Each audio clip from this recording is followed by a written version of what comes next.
Hi, welcome to my favorite hour of the week. It's Postcast Party. Ba, ba. Okay, I won't do that. I hope we're not all expected to sing. No, but you are all expected to dance. Not after. I quit again. Jen jumps right in. No prompting needed. It's like my favorite thing to do when out in public with my girls. We'll just be staying somewhere, and all of a sudden, I'll just start dancing. Like they're so used to it, though, that it doesn't even embarrass them anymore. They just keep walking. They're just like, "That's just my mom dancing again." It's so great because Riley gets embarrassed by things I say, and Sophia gets embarrassed by things I do. So I am just killing it anytime we're in public. It's awesome. What about your boy? Does he ever get embarrassed? I hung the moon still. He still is like, I love my He's mommy. still at that age, yeah. Yes, it's amazing. He just come to hug me randomly, and even though he's a stinky little boy, I still love it. I love it. I love every snuggle. He'll probably always be that way. Stinky? No. Yeah. Yes, definitely. No. I hear it gets worse. It does. All right. So randomizer, random.org. Thank you, random.org. Gave us a list. I put my name in first. I promise. I always do. And yet I am not first. We've got Rhonda, Jen, Jamie, Tina. And if you've joined us for the postcast, you know how this works. Into the booth of silence goes the writer of the piece. And then we take their previously submitted piece and give it a critique. Not a just positive, encouraging, keep writing style critique, but a helpful, here's what you could fix or tweak sort of a critique. So Rhonda, you're going to go into the booth of silence. Why don't you refresh us as to what kind of feedback you were looking for?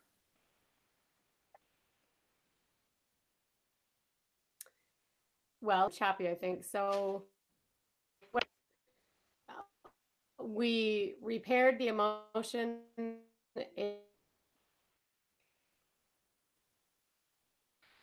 Uh-oh. Mm-hmm.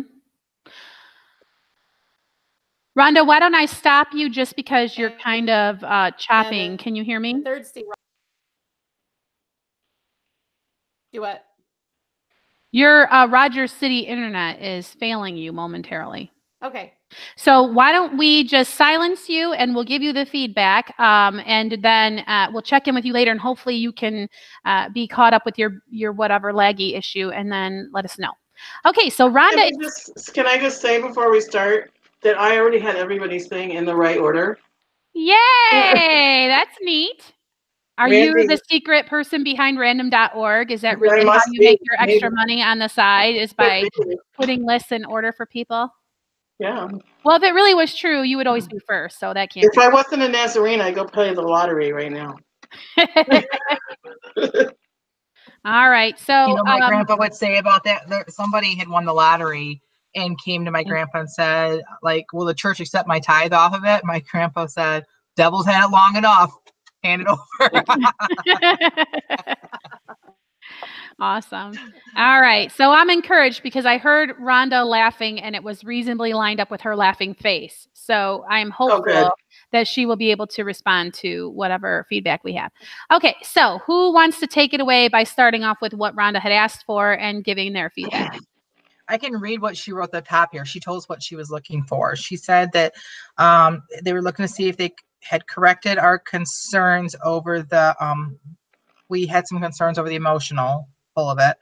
Is the property description, the first scene, too much? Did we put enough emotion into the second scene or no? Is the third scene too ridiculous? So what this is she's giving us what we already read so that we can look at it again and then the next part. So. Awesome. Tina, why don't you tell us what you thought of this? Well, for her first part of the feedback, I didn't really even notice the property description. So apparently it wasn't too much because I guess I had missed that she was looking for that. But it didn't stick out to me is what I'm saying. I just read as part of the story. I really thought Nettie's personality came through really well this time. And I love all the little clues that she leaves, like the guy putting something in his pocket and that kind of stuff. So I'm really excited to read this when it's done. And I felt like the emotion was better than last time. It was more emotional, but I still kind of feel like I would like just a little bit more, like especially when she's thinking about what they did as children. Maybe just like a sentence in there about how sad she is that her friend is gone. Because then the next scene goes into like comedy, kind of funny. And so I don't know. I just felt like I wanted just a little bit more emotion. Well, I would have to agree with that. I agree that the bread that you had, that this is enjoyable to read. Absolutely. I like these characters. Absolutely. I would disagree with you, though, about the property description. I was actually glad to learn that she wanted to know that, because when I read it without paying attention to what she had asked for, I did say, really, do I have to hear about the swimming pool if she can't even see it? And I don't know, too, how much she is really allowed to know about the property if she had never been there before. As far as head hoppingness, I don't know, but I do feel like it was a little too much. I did not think that the last scene was too ridiculous, but it did throw me for a loop that suddenly she was changing her clothes, and why. It didn't make sense to me. Did they need the blood for evidence? Like, why was she changing her clothes? Like, so her clothes are bloody. I'm sure the other guy had a little bit of blood on his clothes too. So it was a little unclear, but I didn't find it too ridiculous. I actually really enjoyed it. I mean, I think that's the kind of tropey thing people are going to be looking for in a book like this. The whole ridiculous prisoner outfit. That's fun. I love that. And I love that I love that we learned Nettie's real name. So I love that part too.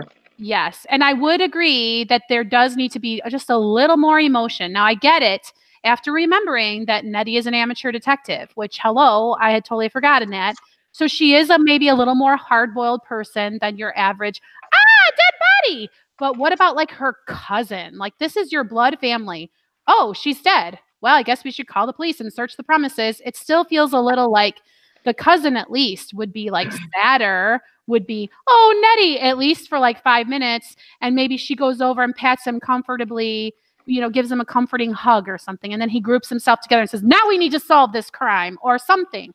Some kind of a like, my poor cousin. I mean, that's your relative, right? And they're dead. It's not like, they're just in the hospital or whatever. Anyway. Unless, of course, he has something to do with her death. Right. Oh, yeah. Maybe that's a clue to us, the fact that he didn't react. Maybe. And he's hiding stuff. Right. Yeah. And I just assumed that they took her clothes for evidence. So that's just my feedback on that. What kind of evidence? Like, well, there's blood from the dog on her clothes, so they would probably need that. Well, why didn't they take his clothes? He didn't get any blood on him? Well, he didn't pick up the dog. She picked up the dog, and the dog had been walking in the blood. All right, so I can see where Jamie's coming from. All right, first of all, let me say I liked the property description because that helped set up that this woman has money. So, which kind of will help we start to put together motives. So I think that was the purpose. I do kind of see what Jamie's saying. Like, Jamie made a comment that she'd never been there before. Well, she clearly had been there before because she talked about the sister dancing on the table. So maybe a little bit more reference to when she talks about the cobblestone and the tiered stuff like that. Mention like nothing had changed in the however many years since we used to play back here, to remind like to give us more insight and to point out why are we seeing this? Well, we're seeing this because this is memories coming back to her as well, and she's trying to set up that there's money. That's what I got from it, that like all of a sudden I could see that she had money. So I enjoyed the setting.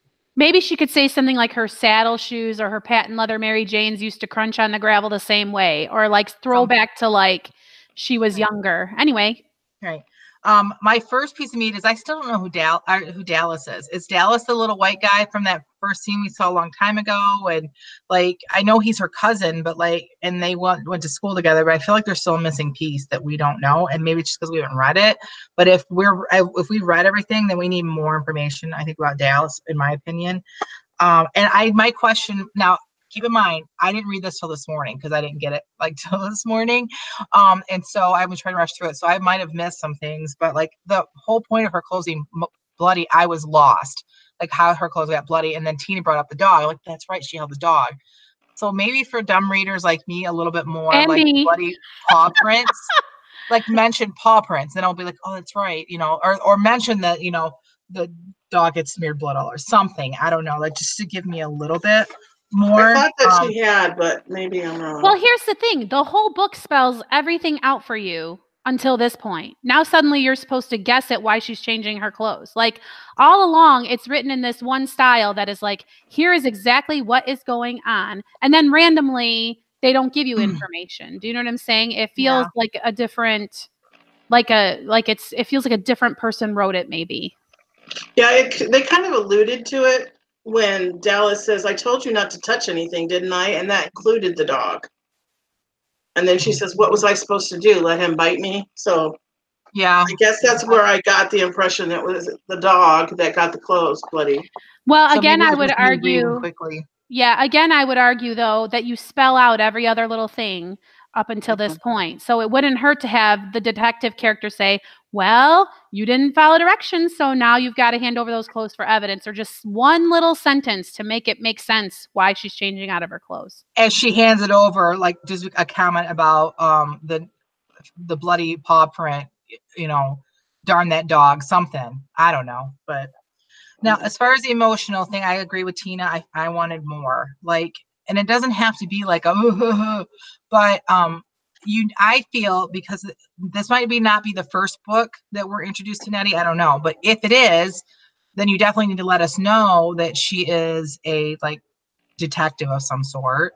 And if it's not the first book, you still have to remind us, because I might be picking this book up, mid-series. Like I might not have read anything else you've written, and then I pick this up. And so maybe in the like processing inside her head, be like, Nettie had seen a lot of dead bodies in her life, but never one of her former friends.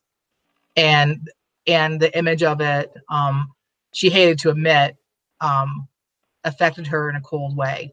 The room, that's good. Talk about how the room is cold or something, even though it's hot outside. I don't know. Some sort of thing where like it's different. Like we can, even though she's hardened and she is like a amateur detective, it has to like give us something. I mean, what a great opportunity for more of an info dump.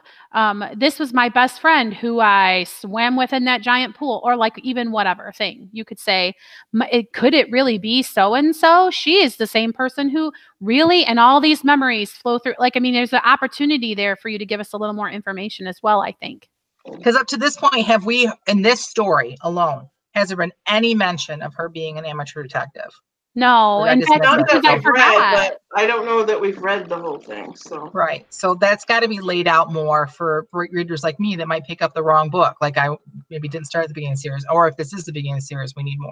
Because to me, I'm remembering skydiving Nettie, and to me that was reading very women's fiction. So my brain had put this whole thing into kind of a women's fiction category, and I totally forgot that this was cozy mystery until we were talking during the podcast today. I'm like, oh.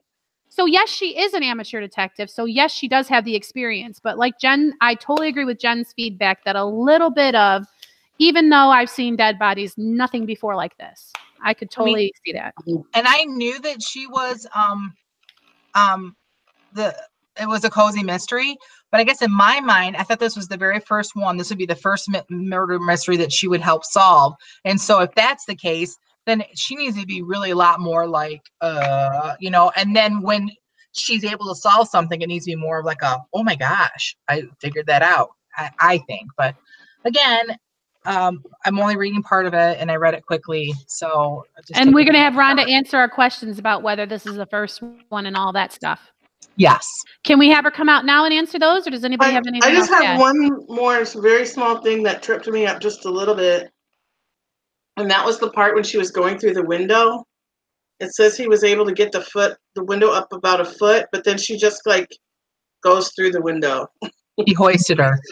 I know, but how did she fit through if it was only open a foot? She's tiny.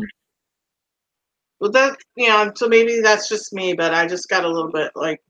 And I didn't understand like why she didn't go straight to the body, like she had to go to the front door, like that. There was probably a reason for that. I didn't understand that. I need to reread that part. But to end on a bread, I enjoyed where she had to put on the ridiculous clothes, and it made me think, why don't they do that anymore? Where you can have your friend arrested, like those were fun. I remember that they would always have it on TV, and that was fun stuff. So okay, all of you Postcast viewers have it on record that we have permission to get Jen arrested for charity and make. Oh no! I would correct someone else. No. I really love the way that Rhonda and her mom do comedy. Yeah, it's great.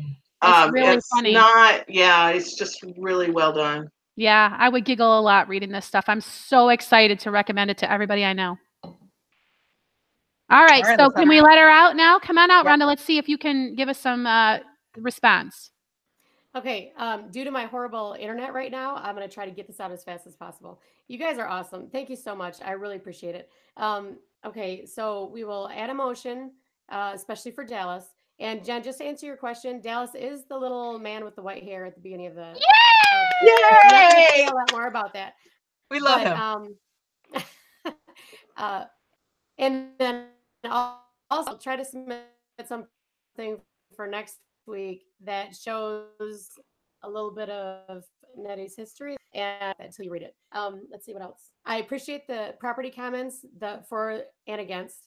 So we'll work on that. And then is this the first in the series? Is this her first mystery that she's going to solve? This is the first one in the series, but maybe not the first mystery she solves. Okay. Oh. But then also, Tina, you really understand what's going on in this. I just want to say I really appreciate that you have got your finger on the pulse of this book. Well, that's important too, because Tina has read Cozy Mystery. I've only watched it. So like I sometimes when I give critique, I feel bad because I probably am not giving proper critique because I don't know the genre. Yeah. But you're still giving great critique though. All right, so I'm going to end my comments right now because I don't know how long my internet's going to hold out. So okay, I want to make comments on other people's stuff. All right, so good job. Thanks, Rhonda, for letting us help you out with that. Jen, you are up next. Jen, just let everybody know what kind of feedback you were looking for here. Very similar to the last thing that I submitted. I'm looking to see, this is a rewrite. So does it feel info dumpy? Does it feel like it is some, I don't know. I really just want to hear what you guys have to say, I guess.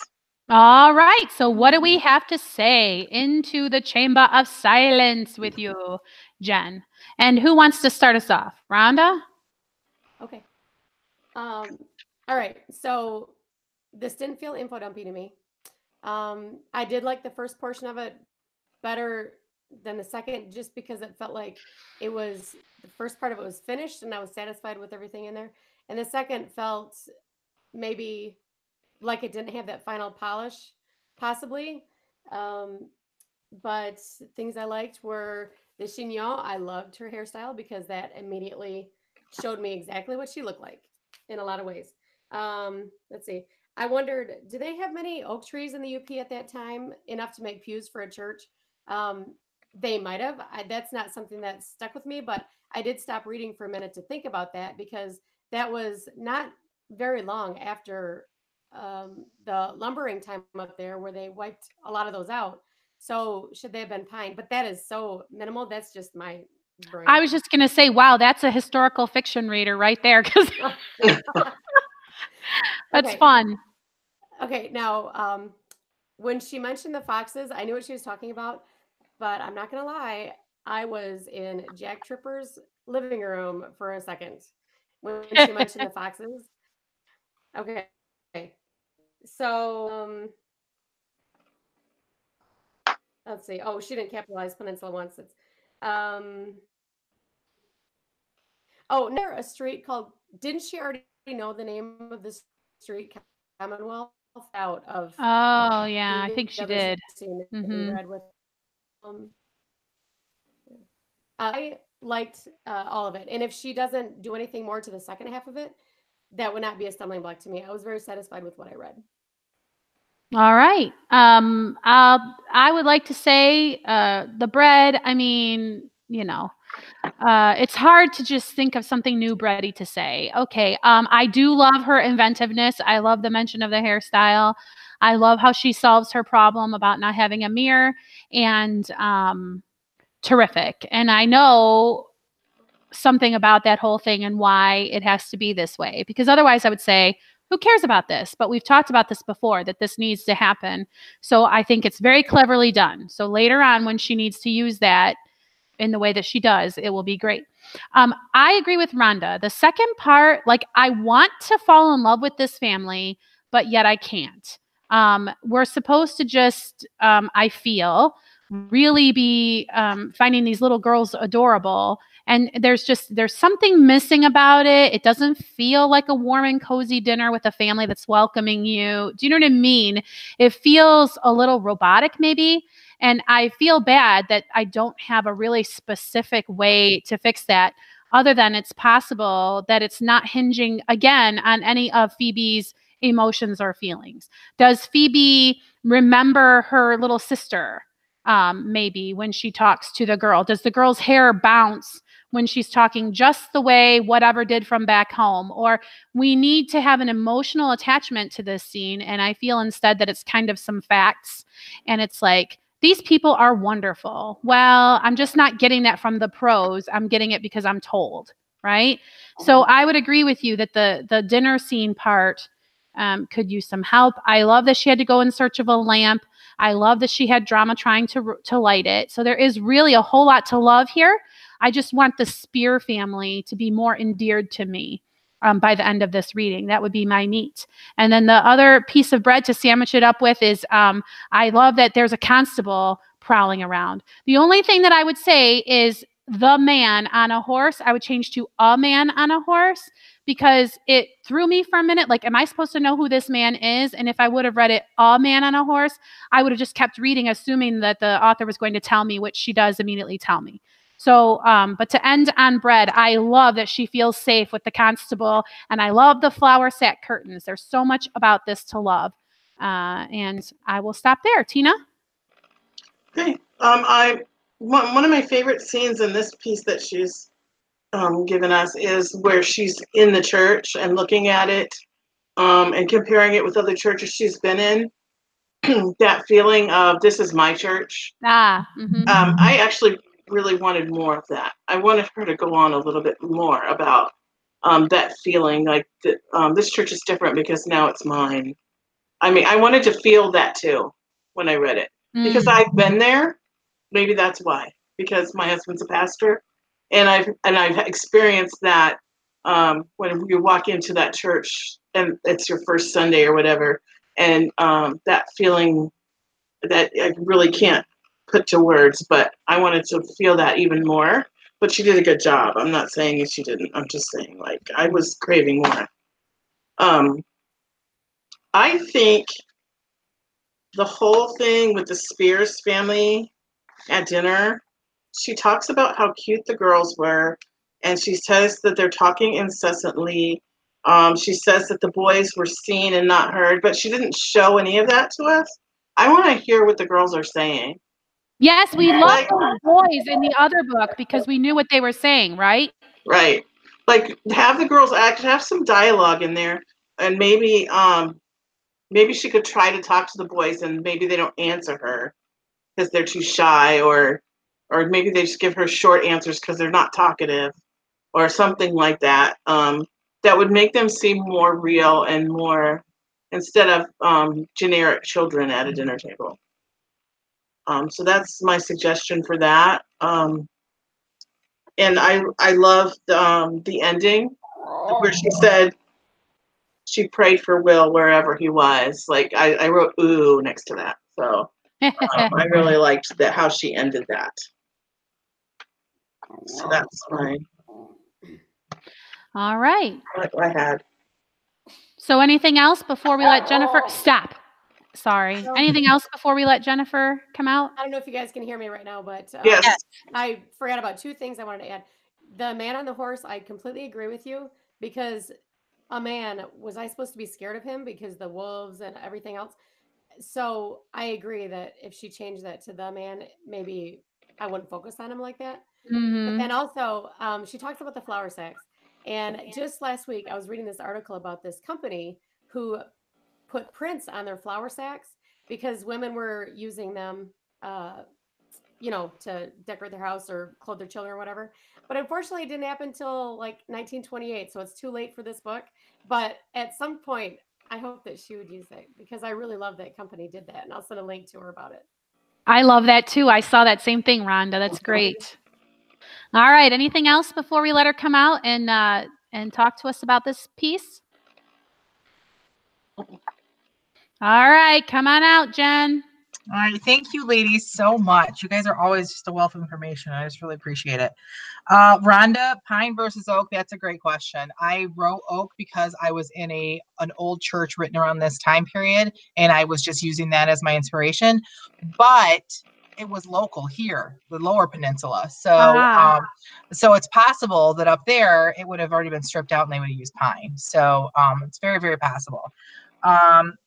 You said something about I didn't capitalize peninsula. Was it after upper? Because if it's not part of the upper peninsula, and I just say peninsula, it's not capitalized. It Okay. would be lower. So let me know though if I made that mistake. There's I'll have to look up that. You guys made a reference about the name of the street. I need you guys to like show me that where I made that mistake. Okay, so some of your issues are because I shortened this so much. This right here is 3,000 words, and I took about half of it out. Like it was just so much because I did have lots of conversation with the kids and I had lots more for observation. And I had to make I feel like I need this scene so you can start to get some information about the town without just like info dumping. I'm trying to make it not info dumpy, but I also want you to start to like the characters. So if you're not liking the characters, then I got to fix something. So, and I agree, conversation would be great. So I'm gonna have to go back and look at what I took out and see how I can rework Jennifer, that. I feel like you and I are at the same place because I'm doing the same kinds of things. Each chapter that I open up in my book that I wrote quite some time ago, when I read back at it, I feel like, well, I wanted to convey these points and the scene is important because I have to get these points across. But then you have to figure out the secret sauce for also making it enjoyable to read. So I just want to say, like, I'm with you that this is like to open up something and be like, but what do I do? Because I don't want to make it longer. So we are together in spirit here. But I am encouraged that you liked the lamp because that was a lot longer. Like she struggled a lot and there was it was getting dark and she couldn't find matches and she had to get a bunch of lamps that only had a little bit of oil and combine them. And it was much more of like and then I'm like, okay, I love this scene, but it's too many words. So it's one of those cut your darlings. Yeah, I had to kill some darlings in that scene. So I'm glad that the lamp at least still survived. Good job. Yeah. Liked. Tina, the church thing, coming from a pastoral family myself. Yes. That was literally from my heart. And again, I cut a bunch of it because I thought, who cares?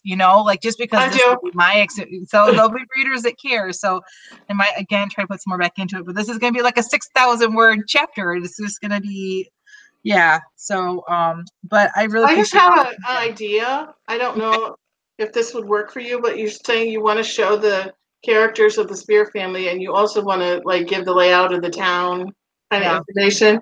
Maybe one of the kids could come with Jacob when he comes to pick her up, one of the chatty girls, and she could be like, oh, and this is that and this is that, and then we could see her personality at the same time that we're seeing the town.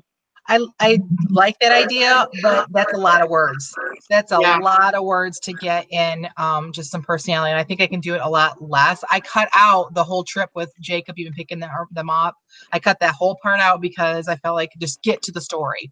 So I like Amy's suggestion about as the girls talk, it reminding Phoebe of Sarah, which brings Sarah into the story a little bit more too. So because Sarah's the next story, the next book. So right. I mean, and really what we just want is an emotional attachment. So even if Phoebe's so nice to have a family dinner again, and then do you know what I mean? Because then we are learning, oh, there's that boy who he doesn't talk much and all these, so we just want an emotional connection in there. And you're saying it's like a bunch of words, but I think that what you'll find is you'll be recrafting little bits, and then it will actually be the same amount of words or a few less. Right. You won't be adding, you'll be recrafting. No, I agree with you. What I'm saying is adding another scene, which in essence, the Yeah. drive from her house to the would be another scene. Right. So I agree with what you're saying. And I really think that like I could, like the emotional part of it, I can bring that in and maybe even be able to cut some of the things out that I put in there. So yeah, and it'll be a better chapter. I like that idea a lot. I was going to say something and I lost it. Sorry. Oh, well, it must not have been that important, but I appreciate you guys' feedback. Thank you very much. My back is well fed. Okay. Awesome. Okay, so I'm next. I just basically submitted the first part of this, and you guys really had good things to say about it, but then it takes a weird turn. So I just want to know how you feel about the next installment. And with that, I will be quiet. Okay, before whoever starts, she mentioned that we had read part of this before, but this story, I don't know what's that part of. It was probably the postcast. You weren't with us. Okay. So it would have been the part all the way up to when she actually went into, right before she went into the shed. I'm sorry, I'm going to break the rules because I know for a fact Rhonda read this because she said it was one of the most finished and best pieces that she had seen me submit. It starts out with the girl who spooks the horses and they're in the kitchen making the pastry crust. And then the lady sends her to go get straws out of the storage cupboard. Okay. All right. Okay. Sorry. I'll be quiet now. You better be.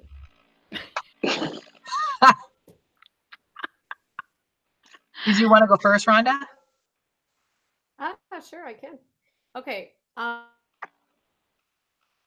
no. You're breaking up again. She's not going through first. Maybe she's not going first. That child. Oh, you got to start over. Whatever you were saying, Rhonda. Oh, dang it. All right.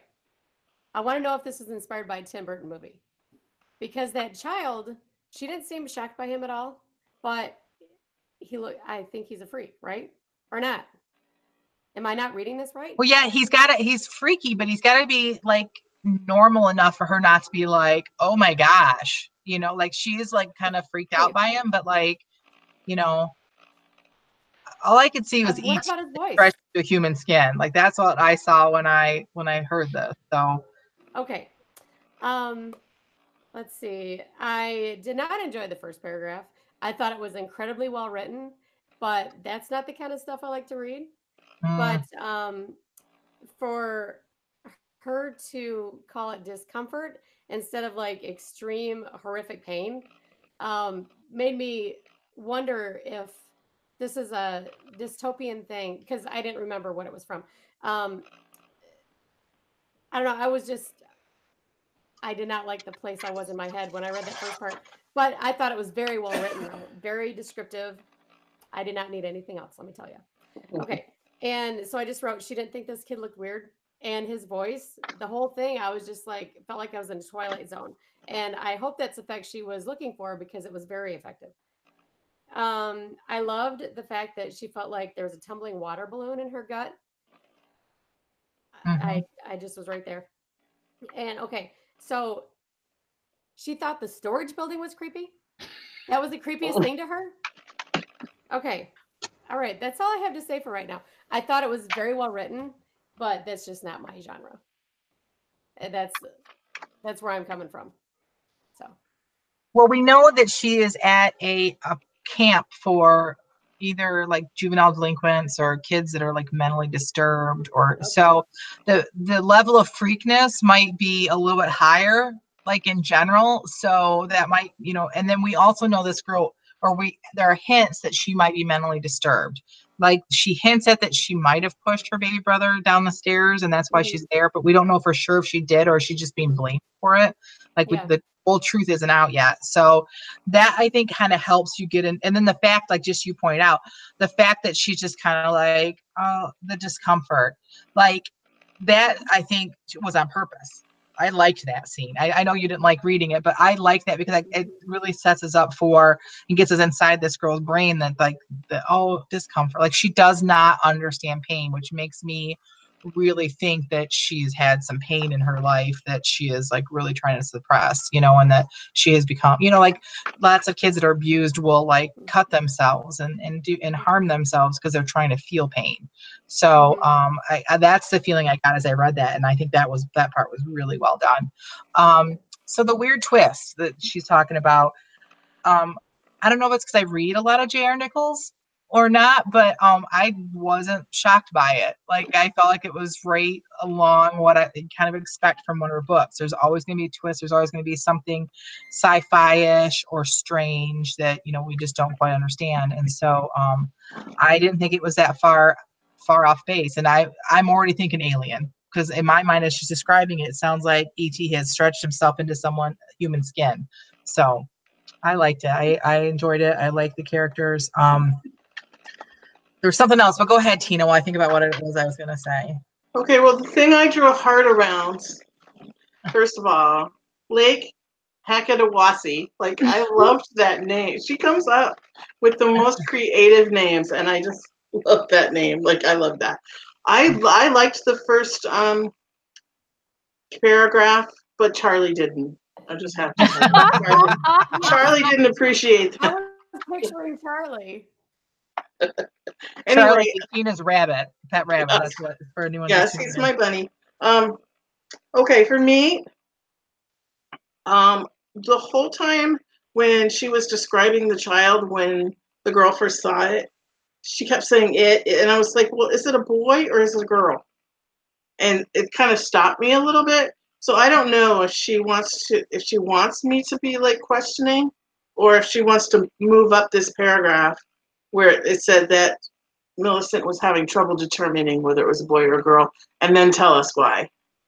Because that kind of threw me a little bit, but that's then really, that would justify her calling it all the time. It like, yeah, confusing us. So I don't know if I was confused, but I actually stopped before I got to that sentence and went back to reread it to see if there were any clues of the gender before I got to the sentence that she said she was having trouble determining. And then I went, oh, okay.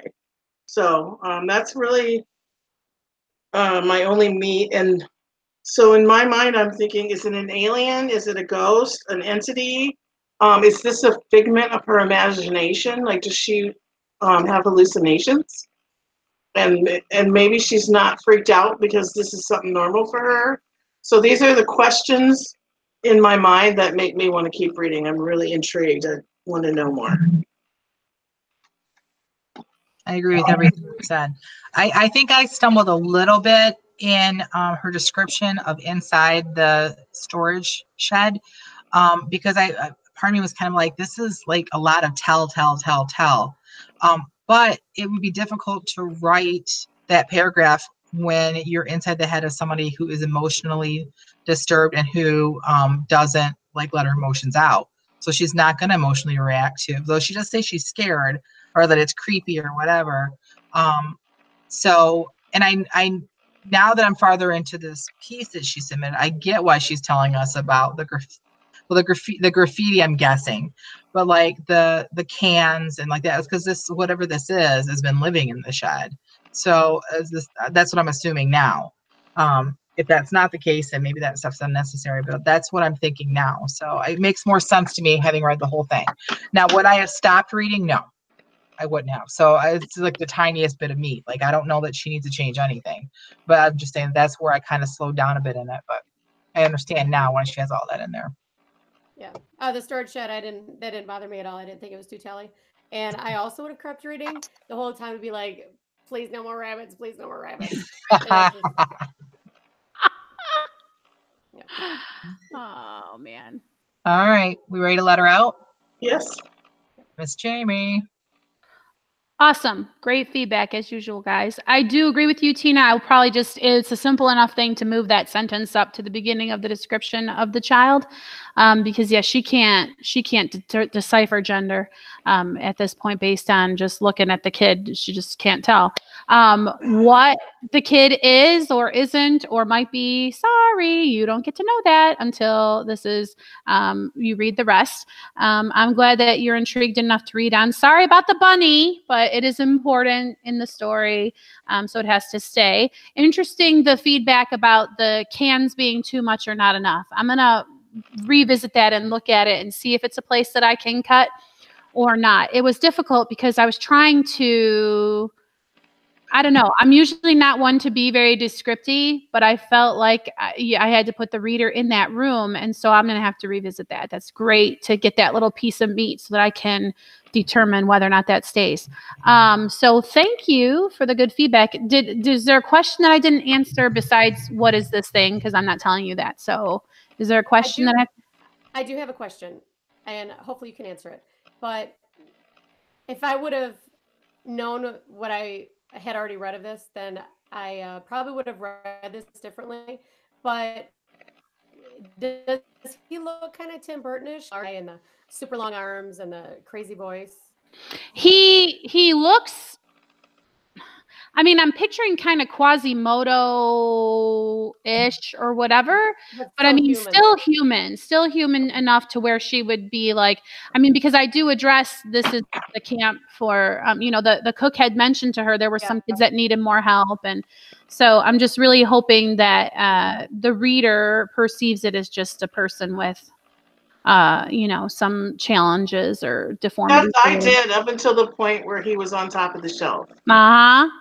And then I was like, well, how did he get up there? So that's when my brain was like, entity, ghost, figment of her imagination. That's when my brain switched from this is just a handicapped child to something weird. Yes. Mm-hmm.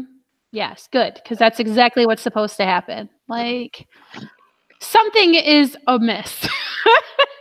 So good. Okay. Anyway, I really appreciate that. That's exactly the kind of feedback that I need. So thank you. And it would be communicated to people that this is not going to be, like the spaghetti monster kind of throwing you off.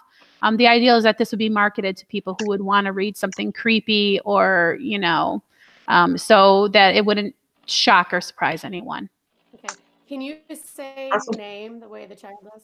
What's that? She wants you to say name the way that the child does. Oh, no, I can't.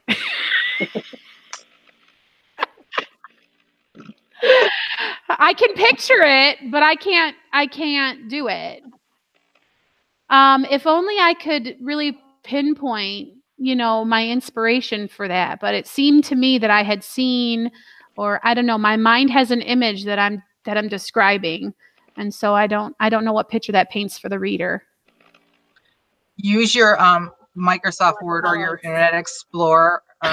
Use your voice to text or text to voice and have it read it to you. And it's very interesting the way it says it. Oh boy. Yeah, there is definitely something there's something wrong, but it's kind of like Jennifer said, the girl is already a mindset of like, well, what else can life throw at me? So she's a little more open to stuff being kind of strange and weird. And, I didn't really go as deep into the for Jennifer to pick up on all of that and just say what I was just doing, because that's who Millicent is, makes me feel really good, because it means I kind of nailed it. Like, this child is not going to think anything. I mean, she has a little brother who is now got whatever going on. And she just takes people at face value and life is what life is. Right. And so I'm really glad that Jennifer was able to pick up on that, because she's real to me. And I couldn't change her reactions, because then that wouldn't be Millicent, in my opinion. So if the consensus would have been she has to change, I would have had to say, well, she's not. So, you know what I mean? Because that's who she is. So I'm really glad that it made sense. To y'all. And that's all I'll say about that. So thank you. All right. Good job, Jamie. Thank you. All right, Bambina, you want to refresh us as to what you were looking for from your piece? I wasn't really looking for anything too specific. After I submitted it to you guys, I went back and reread it again, and I found some awkward sentences I don't like, but I think I'm just looking for general feedback. Okay, well then you need to go into the chamber of silence so we can talk about you in front of your face. Okay. At the Kitchen Indie Writers Postcast, we do not talk about you behind your back. we talk about you to your face. So that is what we're about to do. In fact, Tina's face is really big on my screen, so I could talk right to it. Oh boy. All right, I will start, and I will say I love the punchline. The punchline of this piece totally worked. That is my first piece of bread.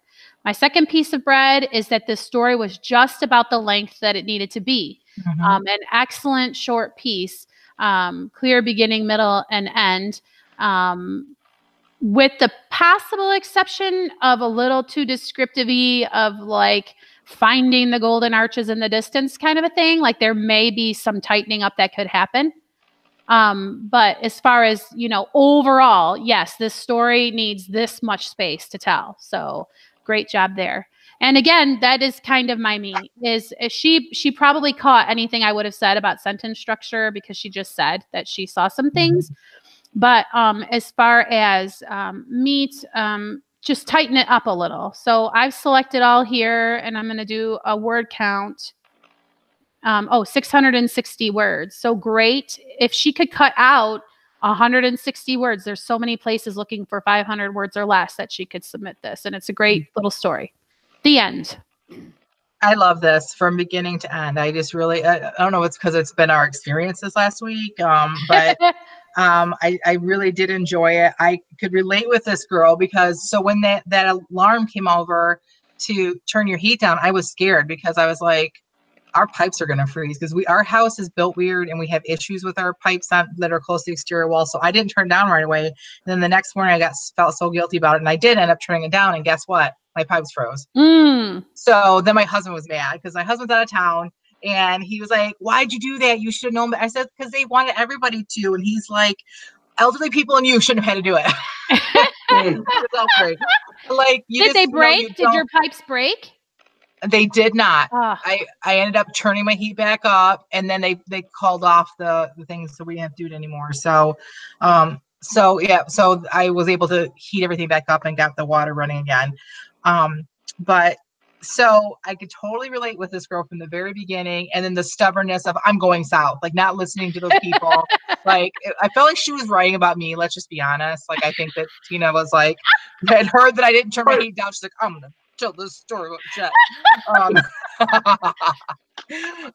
But I thought it was like perfectly worded. And I gotta say, my biggest piece of bread is this, and I know she wrote it quickly, and it wasn't like she took a ton of time to think about it or edit it or anything.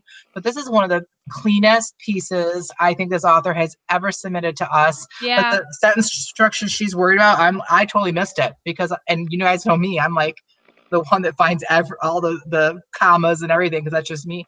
I enjoyed the story so much I just didn't even catch all of that. So I say kudos, well done. And I agree. If you can find a place to submit it, submit this. This is awesome.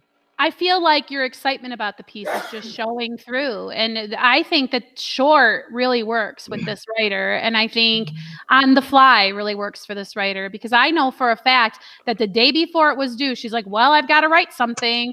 And she just bloop, bloop. And I think that it's really in her wheelhouse. So I totally agree with everything you said. Rhonda, I hope that your internet will let you chime in here. What do you think? Okay, so I don't know what it is with you and Tina submitting horror stories this week, but it was just too much. Okay, so I felt like I was right. I felt like this hero was me. That totally. I mean, except for I would have turned my heat down, but I did think about what are we going to do if everybody ruins it for everybody else. And when this happened in 2013, when we were out of power for 9 days, we ended up coming up to Rogers City. And that's why we decided to buy a house here, was because we had somewhere to go, if something like this happened. So I have been on the road before trying to escape this kind of thing. And the worst part about it was when she scraped the outside of her car, which everybody knows is horrible. And then you get in the car and you realize you have to scrape the inside of your car. The inside. So that was probably my favorite part of the entire thing because it was just such a real life detail. Yeah, our listeners from the South are reading that going, that's ridiculous. And all of us up here are like, oh, yep, been there. Yeah. Yeah. I just find it interesting that your escape from that situation would be to go north. I know. That's really weird to me. Like, you should come to me if you are ever in that situation. I have a great big room where I can throw blankets down. And I have a fold-out couch. But anyway, yes. And it was very frightening. Yes. I mean, we've all been there. All of us have been there. And then it's like sad sort of because you think that she perishes, right? Like, does her last thought actually come true? And she actually does. I love that we kind of don't know. And each of us gets to decide, is she somehow rescued? Does she make it to somewhere? Does someone help her?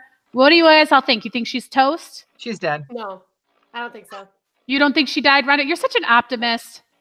Well, it's not that. It's just I think she's the kind of person that would have figured out a way to I don't know, make an igloo in the snow or something. I have no idea, but I think she would have survived. You put a lot of stock in someone who has no gas in their gas tank and their car is in horrible condition. And well, she's very self-centered, I think, and she's going to find a way to preserve herself. See how wonderful it is to be a writer and create people that people can argue about that are fictitious. Yeah. It's a wonderful thing to be a writer, I will say. All right, so should we let Tina out and let us know how well her back is fed? Yes. Come, Tina, out of your isolation chamber. Great, thanks, guys. You guys are awesome. I'm really glad that you liked it. And I have to say that I have to thank Jamie that this piece was as clean as it was, because I really feel like it's the editing course that she wanted to know about this editing course. And it was only $11. Was that what it was or something? Yeah, $10 or something. And she said, I'll pay for it if you take it. Because she was so curious about it. And so I did. I went through this, and this guy used to write for the Wall Street Journal and Economist and magazines like that. And so, and he was very like, not abstract at all, just like it had points and he showed you what to do. And I really feel like it was that helped me to edit that piece. Awesome. And I was hoping that would happen because, you know, I sit down to edit and I'm like, I am not an English teacher. Like, I have the big ideas. I have the, you know, the big story, the commas. I actually bought another course from him all about punctuation. And he has like 6 modules on commas. And I feel like so happy right now. I'm so proud of you, because a lot of people, you know, would say, well, forget it. This is me and this is who I am. But you are actually improving your craft and doing the work that it would take to become a better writer. So I'm so proud of you. Good job. I think my dad, when all growing up, it was all about learning. He was dying of pancreatic cancer, and he was taking a course through H&R Block, how to do taxes. He'd been doing my parents' taxes their whole marriage. So he was just always, and then I'd call him on the phone and he'd say, what are you learning? Not, how are you? Aww. What are you learning? So he instilled a love of learning in me, and anything that I can learn and just improve myself, I love that. But I'm really glad you guys liked the piece. And I'm glad you liked the punchline. That was my favorite part of the whole thing. Yeah, terrific. Freezing to death in hell. Go ahead. I laughed out loud when we got to the point where you said the sign said hell. And because I had just last week sent a meme to my husband when we were in the middle of this whole vortex thing. And it was someone had done a screenshot of the Weather Channel. For those of you tuning in that don't know, we have a town in Michigan called Hell. And they took a screenshot from the Weather Channel for Hell, Michigan. It said Hell on top. And then it said -7. And the bottom of the meme says, well, I guess the Detroit Lions are going to the Super Bowl. Because so I put that in there. I would die laughing because it's just so funny to us as Michiganders and hopefully other people that like hell froze over. I've seen the meme where it's the sign that says welcome to hell. And it's like got icicles hanging off it. Awesome. Yeah, and so now you can call everybody out on all of their things that they said, that when that place froze over, they would blah, blah, blah. Well, it's time then. Yeah, exactly. Church. Yeah, have you ever seen those round, like circle, like a washer, and it's got "to it" written onto it? So someone will hand it to you and say, now you've gotten around to it. You can do your honey-do list or whatever. That's funny.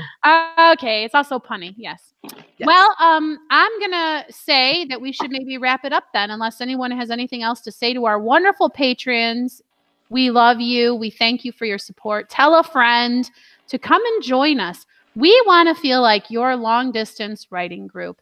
And so please join the conversation. Tell your other real life writing buddies about us. And thank you so much for your support. I think that's all that we have to say for today. Anything else, ladies? Nope. Have a great day, everyone. See you All right, next bye. time. Bye.